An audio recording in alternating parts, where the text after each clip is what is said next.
Paradox of poverty.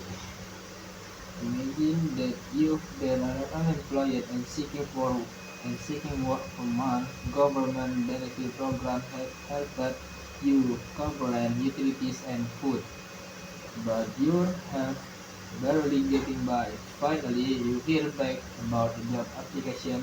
You receive your first paycheck in months, and things seem to be turning around. But there's a catch. Your new job pays just enough to disqualify you from the benefit program, and not enough to cover the same costs. To make things worse, you have to pay for transportation to work and childcare while you're at the office. Somehow you have less money now than when you were unemployed. Economics call this demoralizing situation the welfare trap, one of the many different poverty traps affecting millions of people around the world. Poverty traps are economic and environmental circumstances that that reinforce themselves, perpetuating poverty for generations. Some poverty traps are tied to an individual's circumstance, like a lack of access to healthy food or education. Others can affect entire nations, such, such as cycles of corrupt government or climate change.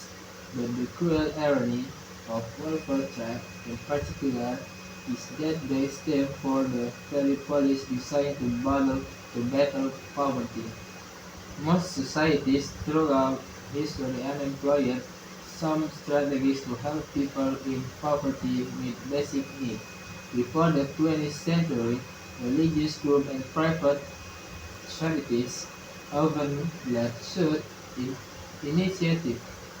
Today's, today, these are called these, these are called welfare programs, and they usually take the form of government-provided subsidies for housing, food, energy, and healthcare. Typically, these programs are means-tested, meaning that only people who fall below a certain income level are eligible for benefits. This policy, this policy is designed to ensure aid goes to those who need it most, but it also means people lose access as soon as they earn more than the qualification they are sought, regardless of whether or not they are financially stable enough to stay here. This vicious cycle is harmful to both those in poverty and those outside of it. Mainstream economic models assume people are rational actors who weigh the cost and benefit of their option and cause the most advantageous path forward. If those in poverty know they'll gain no net benefit from working, they're incentivized to remain in government assistance. Of course, people work for many reasons, including societal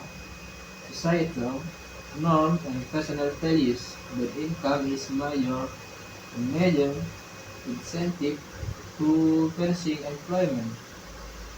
And when less people take on new jobs, the economy slows down, keeping people in poverty and potentially pushing people on the cusp of poverty over the edge. Some have suggested this feedback loop could be removed by eliminating government assistance programs altogether, but most agree the solution is neither realistic nor human. So how can we redesign benefit in a way that doesn't penalize people for working? Many countries have tried different ways to circumvent this problem.